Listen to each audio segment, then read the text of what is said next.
York, this is Democracy Now! The police know the criminal operation of the Black Muslim movement because they have thoroughly infiltrated it. The FBI and New York police are facing new calls to finally open their records on Malcolm X's assassination 56 years ago in the Audubon Ballroom in Harlem. This comes after the release of a deathbed confession of a former undercover New York police officer who admitted to being part of a police and FBI conspiracy targeting Malcolm X. The officer was there when Malcolm was killed. We'll speak to a cousin of the late officer as well as Malcolm's daughter, Ilyasa Shabazz. Any evidence that provides greater insight into the truth behind that terrible tragedy should be thoroughly investigated. We'll also speak to civil rights attorney Ben Crump on the push to reopen the probe into Malcolm X's assassination, as well as the latest on the police killings of George Floyd, Daniel Prude, and Breonna Taylor. All that and more coming up. Welcome to Democracy Now!, democracynow.org, The Quarantine Report. I'm Amy Goodman. U.S. Air Force fighter jets bombed buildings in eastern Syria Thursday, with the Pentagon claiming it successfully targeted Iranian-backed militant groups. Iranian media said the airstrikes killed 17 fighters. The Pentagon called the assault a response to recent rocket attacks on U.S. forces in northern Iraq. Those attacks came more than a year after Iraq's parliament voted to expel U.S. troops, an order that's been ignored by both the Trump and Biden administrations. Thursday's assault is the first known military action ordered by President Biden. California Congressmember Ro Khanna condemned the attack, saying, quote, "There is absolutely no justification for a president to authorize a military strike that's not in self-defense against an imminent threat without congressional authorization. We need to extricate from the Middle East, not escalate," he said. President Biden spoke with Saudi Arabia's King Salman Thursday as the U.S. prepares to release an intelligence report on the 2018 murder of Washington Post columnist and Saudi dissident Jamal Khashoggi. A White House readout of the call says Biden reaffirmed the U.S. commitment to joint defense against, quote, Iranian-aligned groups, as well as the effort to end the war on Yemen and the importance of human rights, commending the recent release of prominent women's rights activist Loujain al-Hathlul. The readout, however, does not mention Jamal Khashoggi or Crown Prince Mohammed bin Salman, who is widely thought to be responsible for Khashoggi's assassination. Brazil's COVID-19 death toll has passed 250,000, the second highest toll in the world after the United States, and about 10% of all coronavirus deaths worldwide. Brazil has vaccinated just 3.6% of its population after a disastrous rollout led by far-right President Jair Bolsonaro, a COVID-19 denier who said he personally might not get vaccinated. Meanwhile, the World Health Organization warned in a new report that millions of COVID-19 survivors continue to suffer debilitating and lingering symptoms after their initial bout of the disease, with major social, health, and economic consequences. Dr. Hans Kluge is the WHO's regional director for Europe. The burden is real and it is significant. About 1 in 10 COVID-19 sufferers remain unwell after 12 weeks, and many for much longer. The World Health Organization's report on so-called long COVID was led by Professor Martin McKee of the London School of Hygiene and Tropical Medicine. Those suffering from it describe a varying combination of overlapping symptoms: chest pain, muscle pain, fatigue, shortness of breath, and what patients describe as brain fog, among many, many others. The United States recorded another 77,000 coronavirus cases and 2,400 COVID-19 deaths Thursday. A 7-day average of new infections has begun to tick up again after a sharp fall from January's peak. In Washington, D.C., President Biden held an event marking 50 million vaccinations under his administration. This is not a time to relax. We must keep washing our hands, stay socially distanced, and for God's sake, wear a mask. The House of Representatives holds a historic vote today on President Biden's coronavirus relief bill, with majority Democrats expected to approve the $1.9 trillion package. Meanwhile, the Senate's parliamentarian has advised Democrats against including a boost in the minimum wage to $15 an hour federally as part of the stimulus bill, saying such a move is prohibited by Senate rules.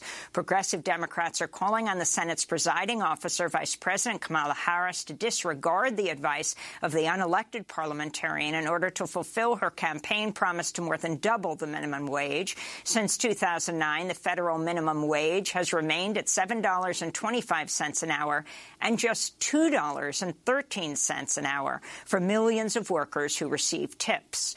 An estimated 32 million people would benefit from a minimum wage increase. The acting chief of the Capitol Police Department warned a House panel Thursday pro-Trump extremists who attacked Congress on January 6 are plotting more violence. Chief Yogananda Pittman said a fortified security perimeter surrounding the Capitol should remain in place based on credible threats. We know that members of the militia groups that were present on January 6 have stated their desires that they want to blow up the Capitol and kill as many members as possible with a direct nexus to the State of the Union. In Nigeria, up to 300 schoolgirls are missing after gunmen raided a boarding school in the northwestern state of Zamfara. The exact number of abducted children and other details remain unclear in the attack, which comes 1 week after a raid on a school in north-central Nigeria where one student was killed and 42 people kidnapped and are still being held hostage. The U.S. House has passed landmark legislation that amends the 1964 Civil Rights Act to include sexual orientation and gender identity as protected groups. The Equality Act extends discrimination protections for LGBTQ people at the workplace, in housing, education, among other areas. This is Democratic Congressmember Mondaire Jones of New York, who's among the first black openly gay men to be elected to Congress, speaking on the House floor Thursday. To grow up poor, black, and gay is to not see yourself anywhere. It is also to feel completely unseen, as so many people around you invalidate your very existence.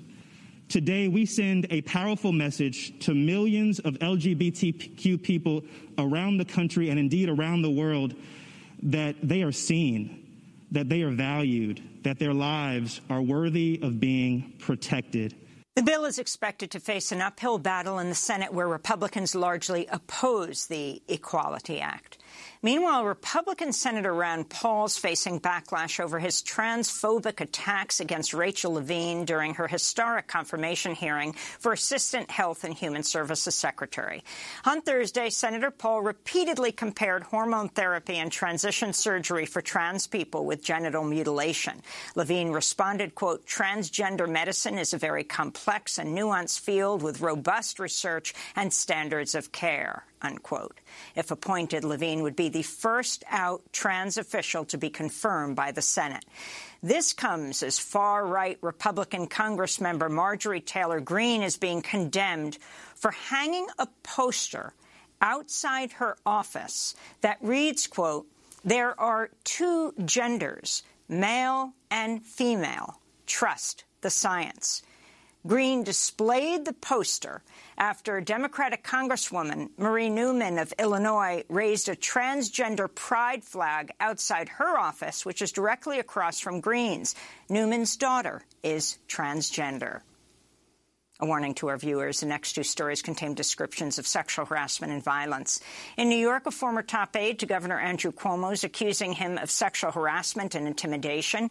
In an essay published in Medium, Lindsay Boylan says the governor went out of his way to touch her lower back, arms and legs and accuses him of kissing her during a one-on-one meeting. Boylan first made the accusations public in a Twitter thread back in December, where she wrote, quote, "Yes, New York Governor Cuomo sexually harassed me for years. Many saw it and watched, she said. Boylan is currently running for Manhattan Borough president.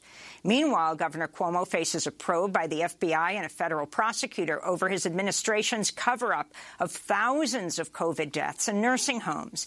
And he's being accused of bullying by New York Assembly member Ron Kim, who says Cuomo called him at his home and threatened to destroy him. In Michigan, former U.S. Olympic gymnastics coach John Geddert died by suicide Thursday, moments after he was charged with sexual assault and human trafficking. In addition to 2 charges of sexual assault against children, Geddert was accused of enabling former Olympic team physician and convicted serial rapist and child sexual abuser Dr. Larry Nassar. Nassar survivor Sarah Klein was just 8 years old when she began training in Geddert's gym. On Thursday, she said, quote, "He tortured and abused little girls, myself included, for more than 30 years and was able to cheat justice." And Georgia state Republicans have introduced sweeping voter suppression legislation, which would strictly limit eligibility criteria for absentee ballots, as well as require witness signatures and proof of voter ID for mail-in ballots. The measure also bars advance voting on Sundays, which black churches use as part of their Get Out the Vote efforts, known as the Souls to the Polls. Georgia flipped blue in both the 2020 presidential race and the 2 Senate runoffs, largely thanks to black voters and the work of black organizers. This is AME Church Bishop Reginald Thomas Jackson speaking at a Fair Fight Action virtual hearing on the bill. Let's just be honest. This bill is racist. This legislation is submitted only because Republicans lost, because blacks exercised their right to vote and turned out in huge numbers. And those are some of the headlines. This is Democracy Now!, democracynow.org, The Quarantine Report. I'm Amy Goodman. A warning to our audience, our first segment today contains graphic descriptions of police violence. The Democratic-led House of Representatives is expected to vote next week on a sweeping police reform bill that would ban chokeholds, prohibit federal no-knock warrants, establish a national police misconduct registry, and other measures. The bill is called the George Floyd Justice in Policing Act of 2021, named after the African-American man who was killed last year by a white Minneapolis police officer who pressed his knee into Floyd's neck for nearly 9 minutes. Video of the incident sparked international protests. This comes as the trial of the officer Derek Chauvin, who's been out on bail, begins March 8th. Meanwhile, in Rochester, New York, protests broke out this week after a grand jury decided not to file charges against the Rochester police officers involved in the death of Daniel Prude. The black father died last March from asphyxiation while experiencing a mental health crisis. Officers handcuffed him while he was naked, put a hood over his head in the freezing cold, then pushed his face into the ground for 2 minutes while kneeling on his back. Prude's brother had called the police while he was experiencing a mental health crisis. Meanwhile, in Kentucky, the state Senate unanimously passed a bill on Thursday to ban some no-knock police warrants. This comes nearly a year after 26-year-old Breonna Taylor was shot to death in her own Louisville home by plainclothes officers serving a no-knock warrant. And in Georgia, the mother of Ahmaud Arbery has filed a multi-million-dollar civil lawsuit against the white men who chased down and shot to death her 25-year-old son while he was out for a jog. The lawsuit also accuses law enforcement officials and local prosecutors of attempting to cover up evidence about the killing. Tuesday marked the first anniversary of Arbery's murder. We begin today's show with one of the nation's leading civil rights attorneys, Benjamin Crump. He's represented the families of George Floyd, Daniel Prude, Ahmaud Arbery, and many other victims of police violence. Welcome back to Democracy Now! It's great to have you with us. Let's begin with this legislation that's going to be on the House of Representatives next week to be voted on. Can you talk about this George Floyd bill? Yes, ma'am. Thank you so much for having me, Amy, and talking about these important historical matters that will hopefully change policing in America, change the culture of policing in America. We need systematic reform. And the George Floyd Justice and Accountability Policing Act is so crucial. Last year, it passed the House of Representatives, but Mitch McConnell, the leader of the Senate at the time, refused to bring it to the floor. And so it is our hope that it will pass the House of Representatives again next week, which we fully anticipate on Thursday. And then it will go to the United States Senate, where we anticipate it may be a very partisan vote that Vice President Kamala Harris may have to be the deciding vote that gets it past the United States Senate. And then the expectation is for President Joe Biden to sign this historic piece of legislation within his first 100 days of his administration. And that is crucial, Amy, because aside from banning chokeholds and no-knock warrants, it also speaks to having a national database of these police who engage in this excessive use of force and misconduct, so they can't simply be exposed for killing a black person or brutalizing a person of color and then go down the street in the next city and get another job, as was the case with Tamir Rice, the 12-year-old kid who was killed on the playground. The officer that killed him just 3 months prior had been terminated from another police department where they said he was unfit to be a police officer. And then he got a job in Cleveland. Within 2 weeks, he then killed this little 12-year-old child playing on the playground by himself. And that's why we need this bill. And also, it speaks to qualified immunity that the Supreme Court put forth, giving police officers a way to get out of jail pass when they kill especially a marginalized person of color in Graham v. Connor and Gardner v. Tennessee, where literally all the police has to do is say 3 little words and they will be justified in whatever way they kill us. They say, I felt fear. I felt threatened. And the Supreme Court said, well, you can't Monday morning quarterback the police. You were not there. You don't know what their subjective fear was. But we have video. We have objective evidence saying that this was an excessive use of force when you shoot yet again another black man in the back running away from you. How could you say that you were in fear of your life? We got example, whether it's Terrence Crutcher walking away with his hands up, whether it's Jacob Blake Jr. Walking away, trying to get away from the police, whether it's Laquan McDonald.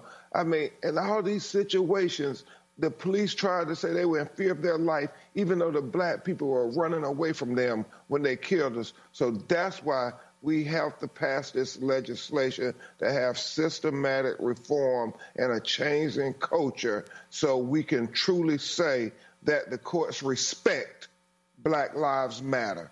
Ben Crump, I wanted to ask you also about the new federal grand jury that's been impaneled in Minneapolis, and the Justice Department has called new witnesses as part of its investigation into Derek Chauvin, the former police officer who goes on trial next month on the murder charge of George Floyd.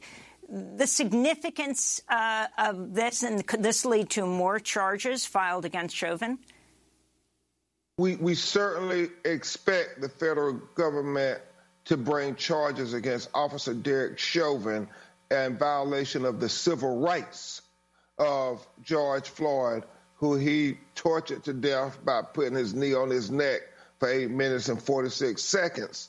And as we all know, it was captured on video with citizens practically begging Officer Chauvin to take his knee off his neck while George Floyd said, I can't breathe, for 28 times. And so normally the federal government and most of these Black Lives Matter police killings they say that there is not enough evidence for them to bring federal charges because it's such a high bar to have to prove that there was a violation of civil rights because they say that they can't infer what was in the mind of the police officer. Well, here we know Derek Chauvin had ample time to take his knee off his neck, and when asked by other officers that were there also restraining George Floyd, we are concerned about him, maybe we should turn him over. His words were, no, we will keep him like this. That tells us his mindset that he intended to continue to punish George Floyd.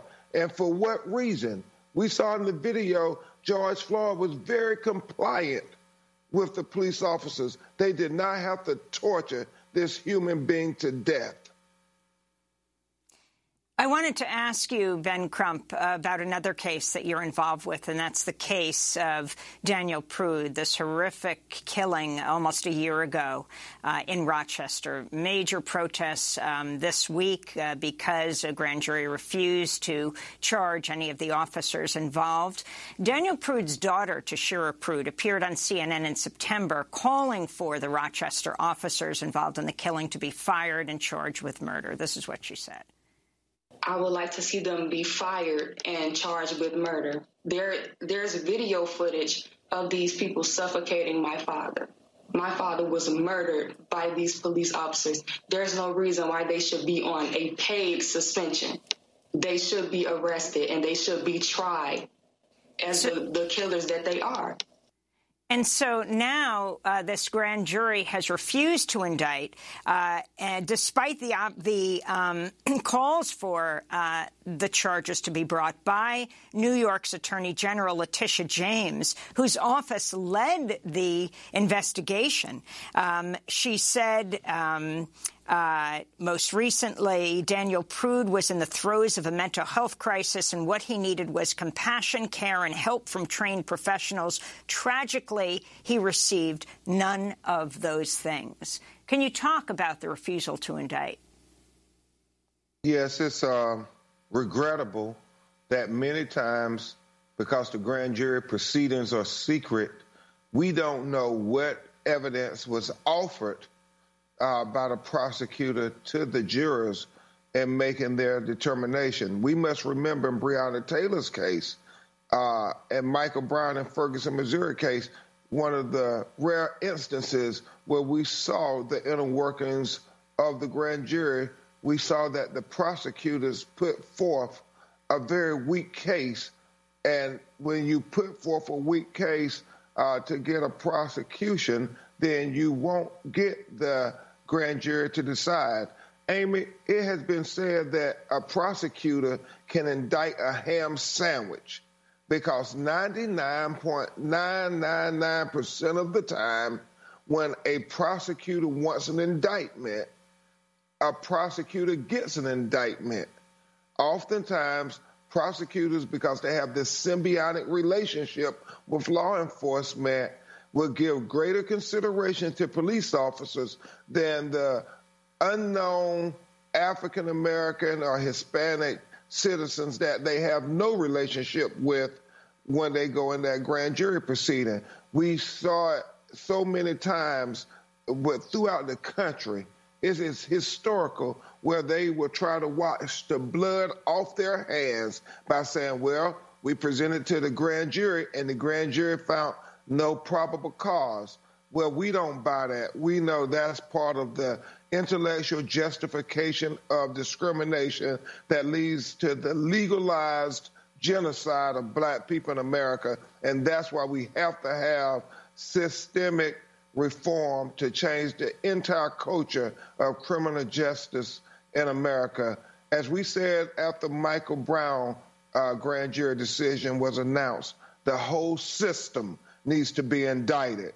Other than that, they will continue to kill black people with impunity. Wanda Cooper Jones, the mother of Ahmaud Arbery, who you know well, spoke to Waynesboro, Georgia's TV station WRDW on the first anniversary of her son's killing this week.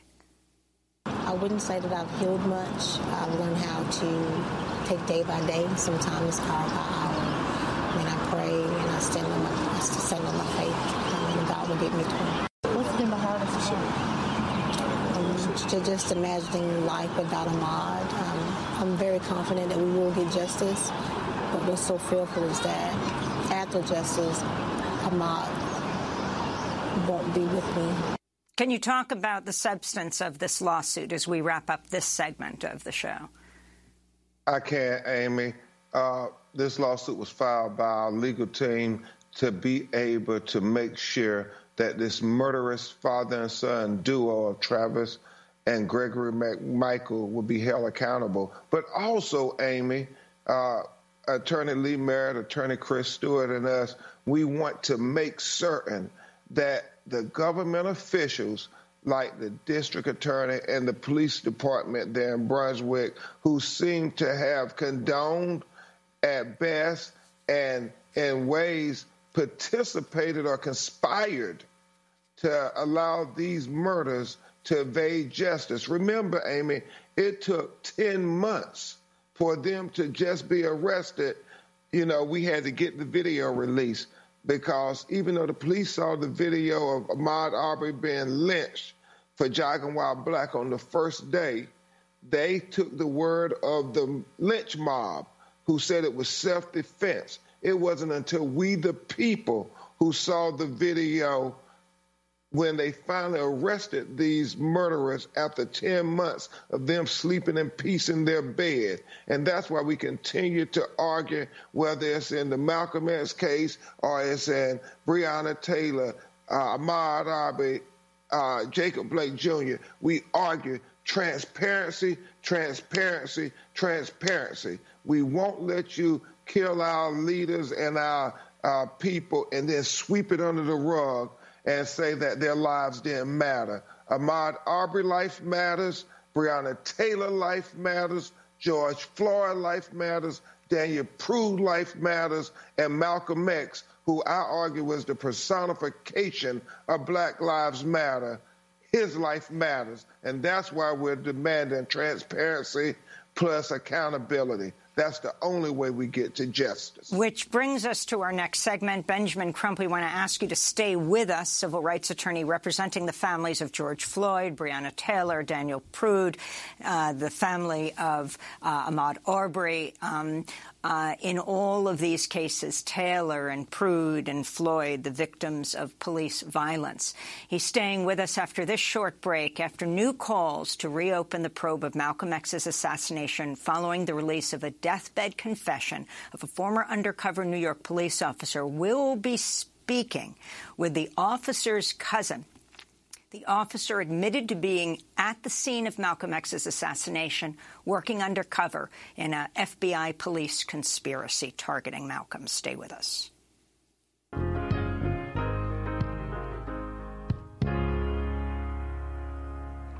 In this world, there are many stepping stones, 'cause man, many groans, makes him want to walk alone in search for a friendly home.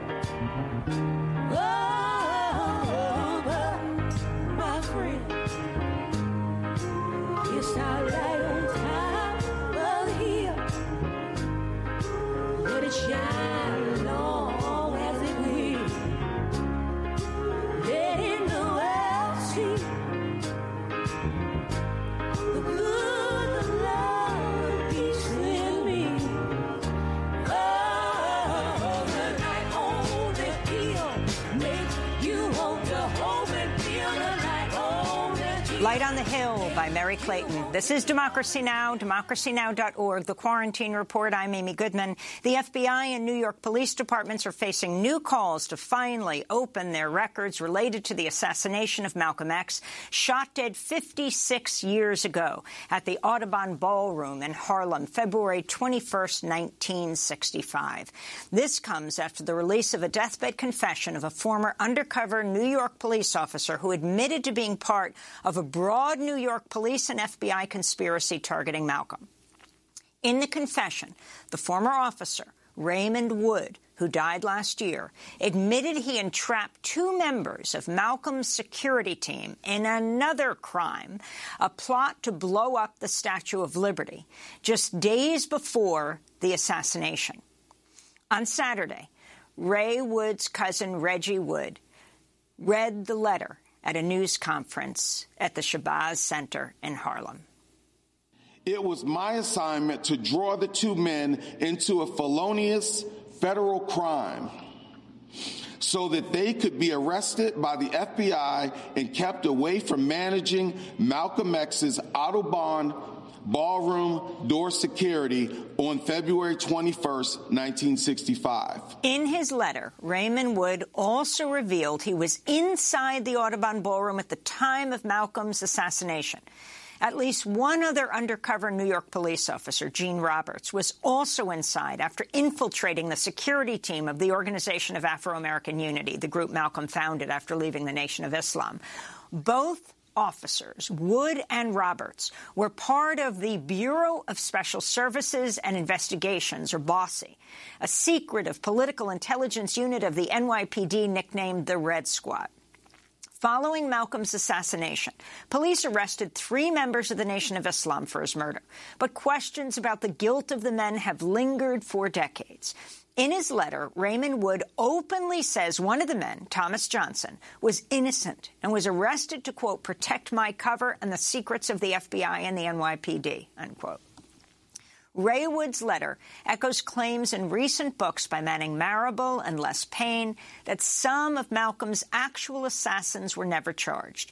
In a moment, we'll be joined by Raymond Wood's cousin Reggie Wood, who released his deathbed confession. But first, I want to turn to the words of Malcolm X himself, speaking after his home in Queens was firebombed just a week before his assassination, February 14th, 1965.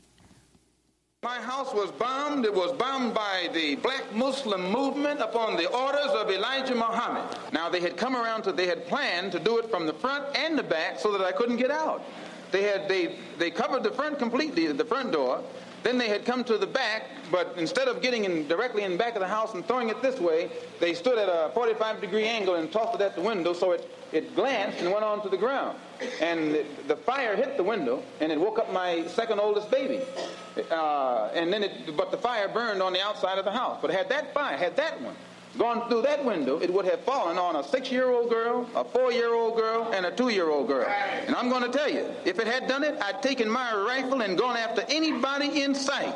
I would not wait. And I say that because of this.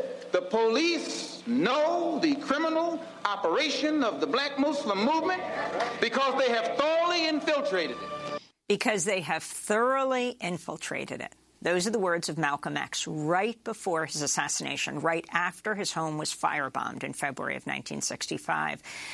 Just days later, he was shot seconds after he took the stage at the Audubon Ballroom. We're joined now by Reggie Wood, the cousin of Raymond Wood, author of the new book, The Ray Wood Story, Confessions of a Black NYPD Cop in the Assassination of Malcolm X. Still with us, civil rights attorney Ben Crump, who attended that news conference with Reggie Wood at the Audubon Ballroom, now the Shabazz Center, where Malcolm X was assassinated 56 years ago.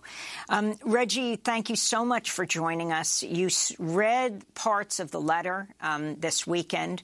Talk about your cousin, Ray Wood, and what you understand happened, the conspiracy he alleges that he was a part of by the FBI and the New York Police Department to assassinate Malcolm X. Good morning. Thank you for having me. Ray was a complicated man. I think based on his past experiences, he lived with a lot of fear and caution on a daily basis, which he instilled in me over the past 10 years. But Ray was a person that lived as he lived as a very quiet and reserved person because of what he had experienced. He witnessed some horrible things firsthand and also realized that he was a part of it after the fact. And so therefore, Ray was told by his handlers that not to repeat anything that he had seen or heard, or he would join Malcolm. Therefore, for 46 years, Ray separated himself from the family and in fear that he would put us in danger. Ray lived alone many years, and he finally, in his final years, when he realized that his cancer was reoccurring, he wanted to reconnect with family because he didn't want to die alone. So I volunteered to move him to Florida so that my wife and I could take care of him and get him back and forth to his cancer treatments and things of that nature. And therefore, he trusted me enough to reveal this information and asked me not to say anything until he passed away, but at the same time, not to allow him to take it to his grave. You write in your book, Reggie Wood, he'd spent years living in relative obscurity, wanting to ensure the cops wouldn't preemptively act to silence him. He also feared retribution from society, especially the black community. Ray was ashamed of what he'd been a part of and felt he'd betrayed his own people. Due to his lugubrious feelings about his actions and fear for what might be done to him in retaliation, this 2015 article deeply impacted Ray, and he's talking about this news coverage from February. He was talking about the article by Garrett Felber in The Guardian that really laid out your cousin's seminal involvement here and the FBI police involvement in the assassination.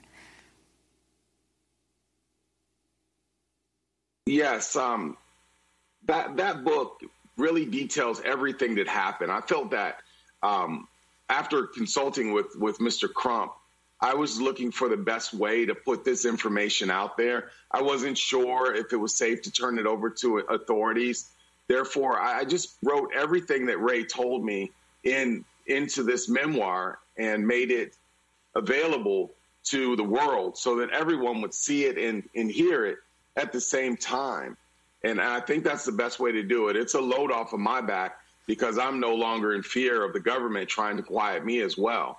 I want to turn to news coverage from February 1965 about the police orchestrated plot to blow up the Statue of Liberty. This was just days before Malcolm X's assassination. This might be news to a lot of people, even old-time activists. In the video, Raymond Wood is seen being promoted for his role in that plot. The happy ending to the plot was written by a rookie policeman who had been on the force only 8 months when he infiltrated the extremist group. His work led police to a quiet New York residential area where the dynamite had been hidden. Another arrested was Khalil Saeed, who police say went to the Statue of Liberty to buy a model and further the plot with the fourth conspirator, Walter Bowe. The hero cop, his face hidden for future undercover work, is promoted on the spot to the rank of detective. A happy climax to a bizarre story.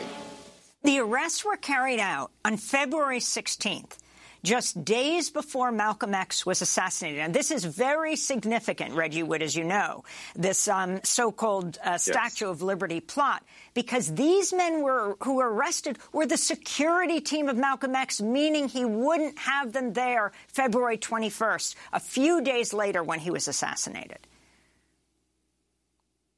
That's correct. That's correct.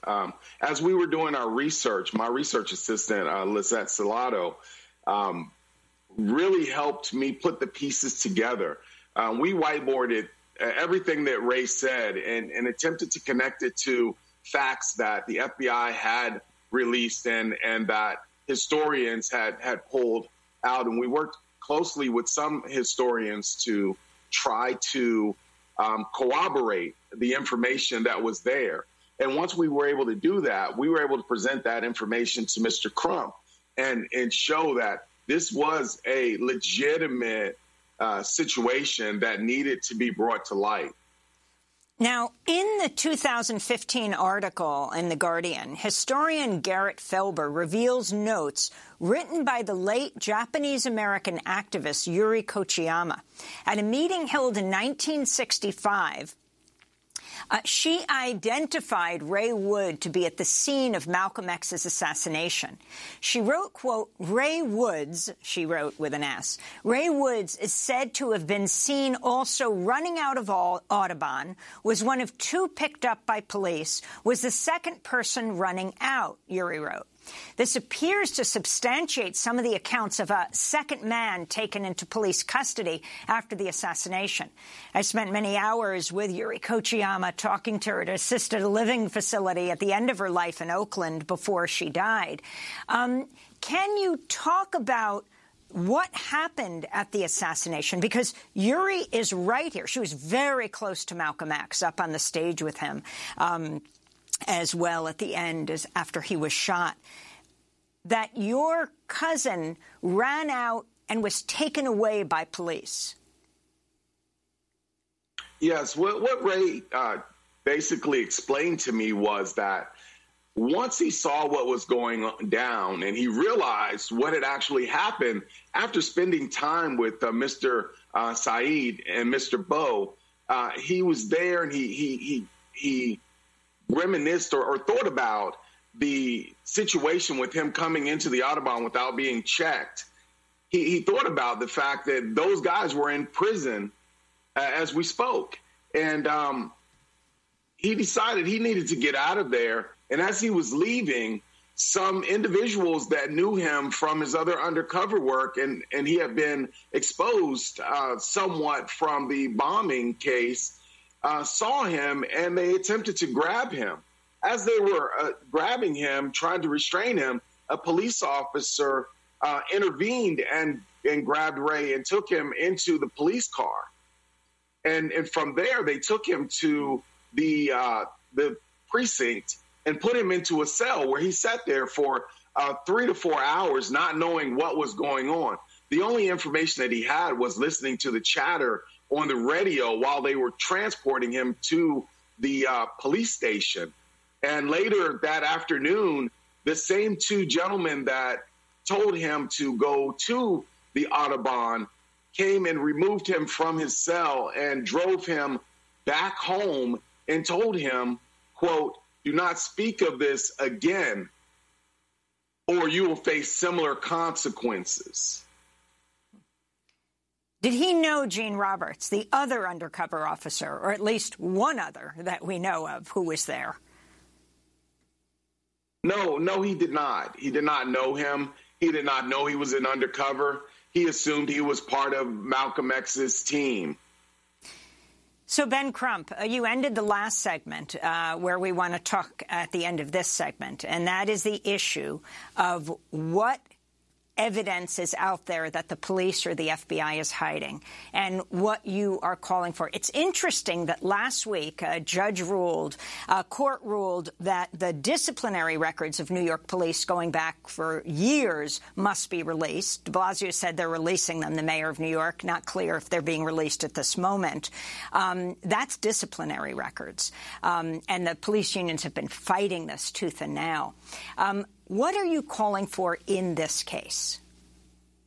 Well, Amy, thank you for covering this important matter as well. And to Reggie Wood, who has put forth this dying declaration letter from his cousin, Ray Wood, and documented all the corroborating evidence in the memoir that he and Lisette researched to show that everything in that letter is true.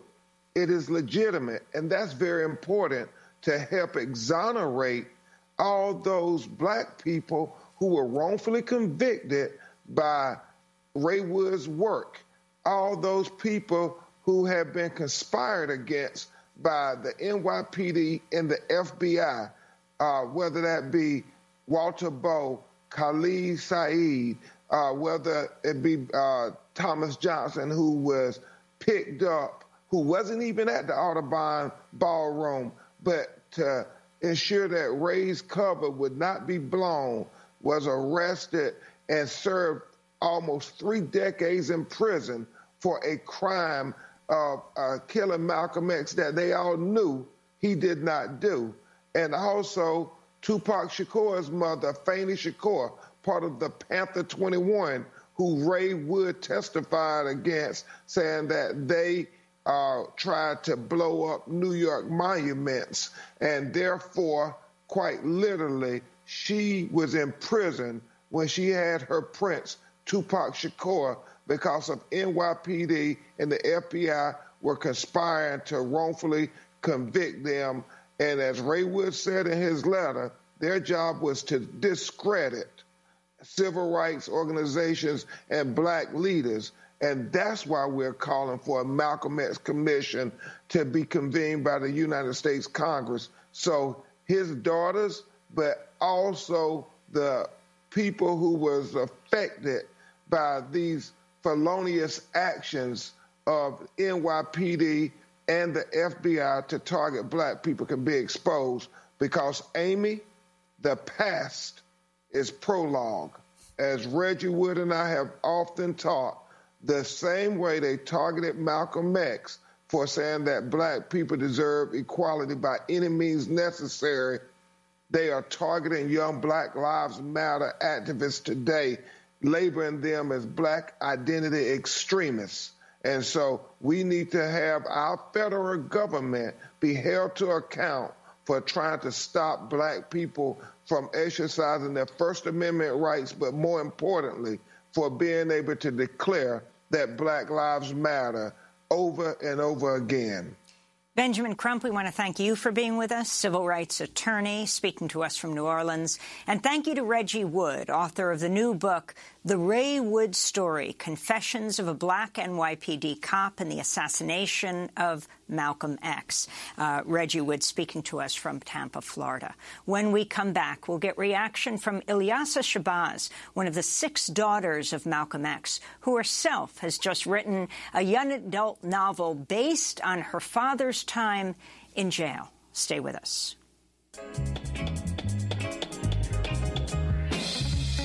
Those of Malcolm X, what men got vexed. They didn't want to see black men progress, and all along the way, black men have strayed, searching to find the way. Oh, yeah. How long will it be till you black men see, the hidden brutality? No, Malcolm X made me respect. Malcolm X by Dennis Brown. This is Democracy Now!, democracynow.org, The Quarantine Report. I'm Amy Goodman. To talk more about the assassination of Malcolm X, we're joined by his daughter, Ilyasah Shabazz.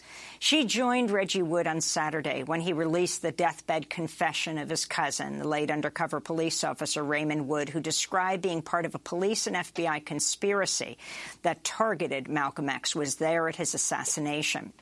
Ilyasah Shabazz is professor at John Jay College of Criminal Justice in New York, a community organizer, motivational speaker, activist, and award-winning author. Ilyasah Shabazz and Tiffany Jackson have just co-written a new book for young adults titled The Awakening of Malcolm X. Before we go back in time to the book and Malcolm X's history, Ilyasah, can you respond to this bombshell deathbed revelation that Reggie just shared with us? Wow. You know, I think it's deplorable. But I think that it's good that he came forward with this letter, because many people just did not understand how intricately involved our people in powerful positions were to infiltrate organizations that set out to improve society. I mean, true that Raymond Wood, not only infiltrated the Malcolm X's organization, but CORE, the Panther 21, all these different groupings. Now, you have dealt with this slow drip of revelations over the decades. I mean, you are Malcolm X's daughter. Can you talk about the effect on your family and what you're calling for now? Do you join Ben Crump in calling for a reopening of the investigation of your father's assassination? Absolutely. We want the truth uncovered. And if it's the Manhattan District Attorney, the United States Congress, we would like them to do a thorough investigation on the assassination of our father, Malcolm X.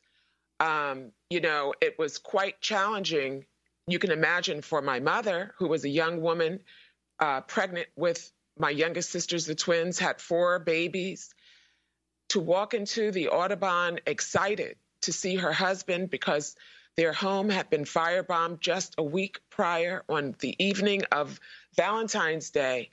And for her to be able to go and see her husband with her family, she must have walked in to that Audubon Sunday afternoon really excited and left shattered. And when I discovered this letter, when I discovered this Reggie Wood with this information, I thought of my mother, I thought of my father, just a young man. All he wanted was for America to live up to her promise of liberty and justice for all. And he worked quite diligently for 12 years looking for solutions to this ongoing problem.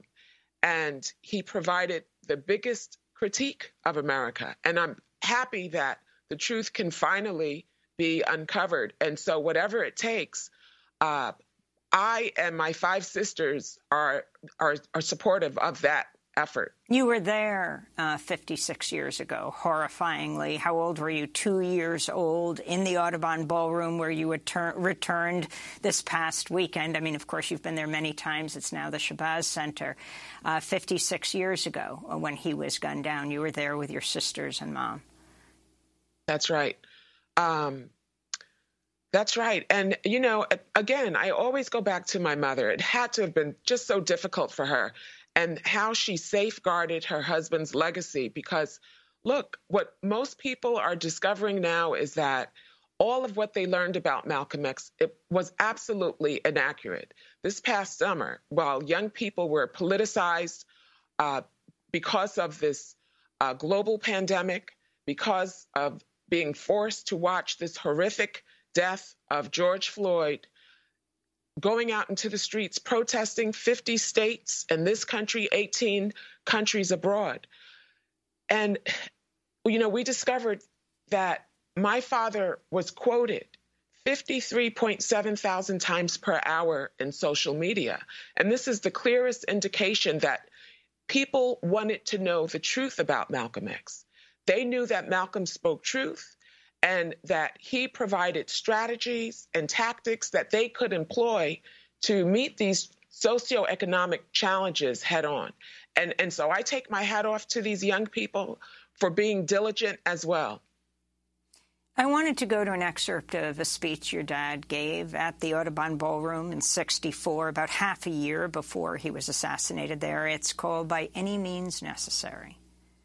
One of the first things that the independent African nations did was to form an organization called the Organization of African Unity. The purpose of our organization of Afro-American Unity, which has the same aim and objective, to fight whoever gets in our way.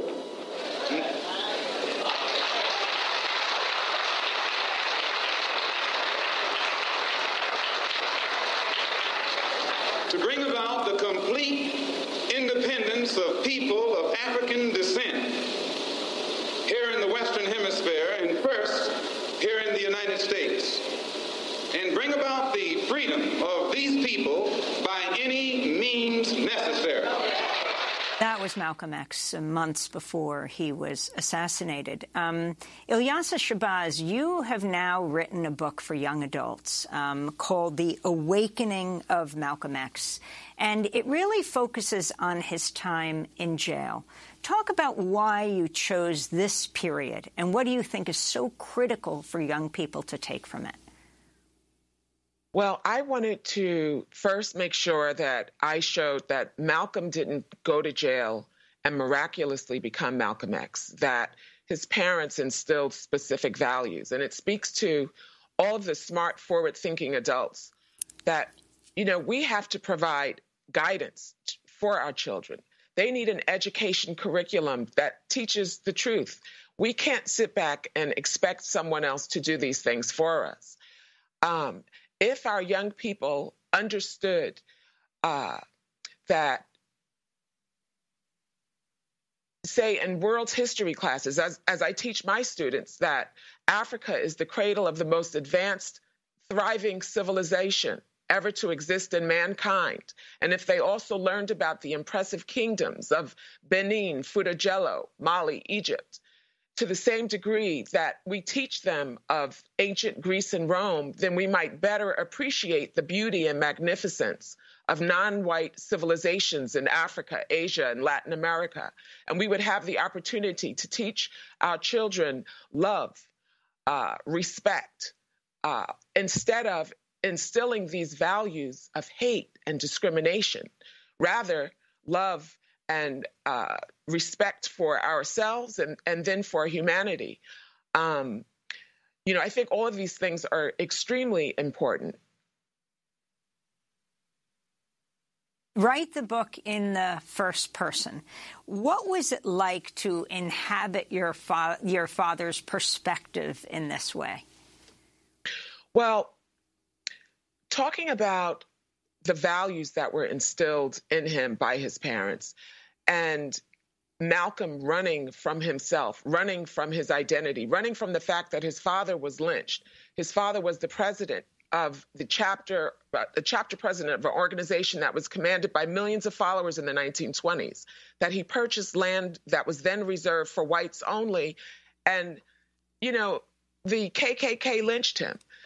They targeted his family. His mother, who was the recording secretary, instilling values of compassion, human compassion, literary, all these things that we see in Malcolm later in his life, was put into an institution.